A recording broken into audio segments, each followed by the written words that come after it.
So, you're a pharmacy graduate from outside of Canada and you've got your sights set on practicing here? Well, you've come to the right place. We are going to break down the entire licensing process into a clear, step-by-step roadmap for you. This is all about helping you launch that new career. All right, let's get right into it. First things first, why even go through all this?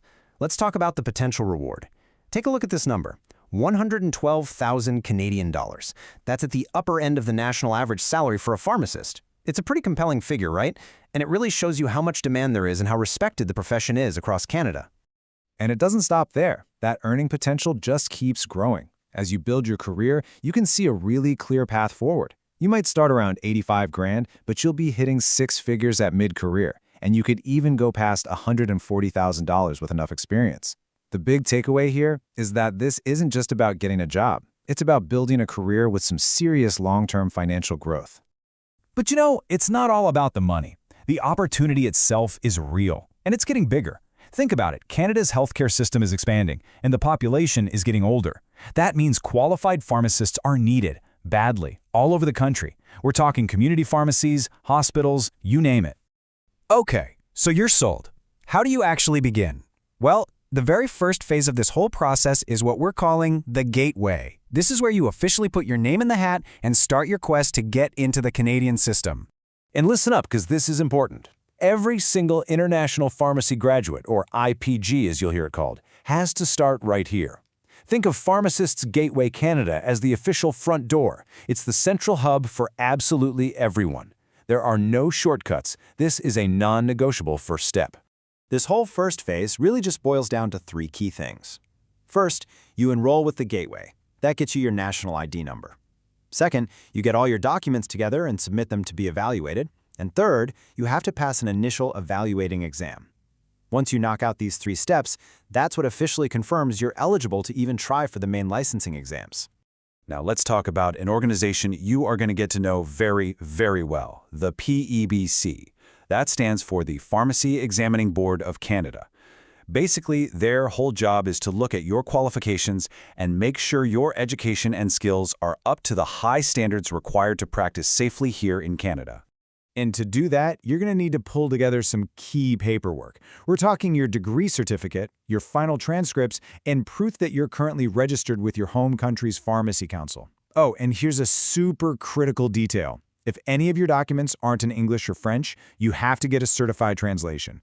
Don't forget that part. So, once your papers are all approved, you enter what is, honestly, the most challenging part of this entire journey, the gauntlet. This is where you have to prove what you know through a series of really tough national exams. And let's be real for a second about the challenge ahead. This number, 36%, that's the historical first-time pass rate for that first evaluating exam. It's low, and it's low for a reason. This exam is designed to be tough. But look, I'm not showing you this to discourage you, not at all. It's to hammer home the point that you have got to be prepared. Thorough preparation is everything. So what does that preparation actually look like? Well, the exam is built on three core pillars. You've got the hard sciences, pharmaceutical and biomedical sciences, but also the super important social and behavioral sides of pharmacy, which is all about patient care. After you clear that first hurdle, you're on to the main event, the Pharmacist Qualifying Examination. This is the big one, the primary licensing exam, and it's actually a two-parter, with each part testing completely different skills. Part 1 is what you might expect, a multiple-choice exam on a computer that tests how well you apply your clinical knowledge.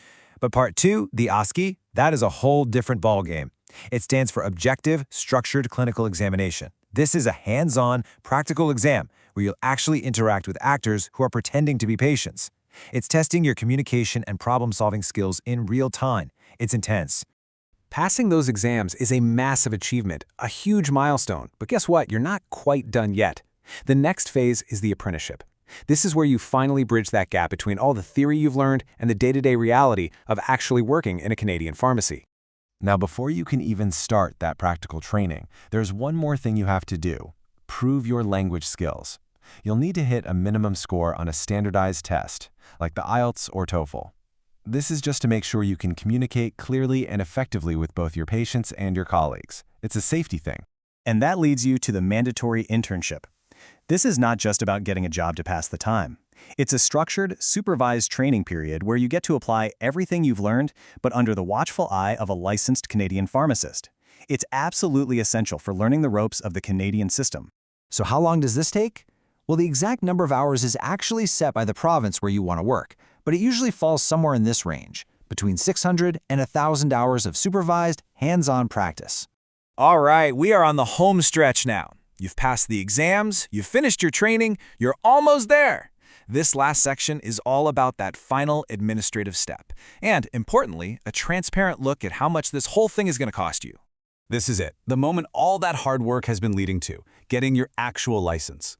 Now, here's a key thing to remember about Canada. Licensing is handled province by province. So once you've checked all the national boxes with the PEBC, your very last step is to apply directly to the pharmacy regulatory body in the specific province where you're planning to live and work. Okay, let's talk money. What's the financial investment for this whole process? Let's break down the main fees. As you can see, they range from a few $100 for things like enrollment, all the way up to the single biggest expense, which is that practical OSCE exam. That's almost $2,000 by itself. All in all, for these required national steps, you're looking at just under 4,800 Canadian dollars. But, and I cannot stress this enough, those official fees are just the tip of the iceberg. You have to budget for all the other hidden costs. Things like getting documents translated, paying for language tests, maybe even retaking an exam. And the biggest one of all, you have to plan for your living expenses during your internship, which is often unpaid. Seriously, building a realistic budget that includes all of these extra costs is absolutely key to your success. So, there you have it. That's your complete roadmap. Look, it's a challenging path, no doubt about it. But it's one that leads to an incredibly rewarding career in a country that really needs your skills. So, the only question left is the one right there on your screen.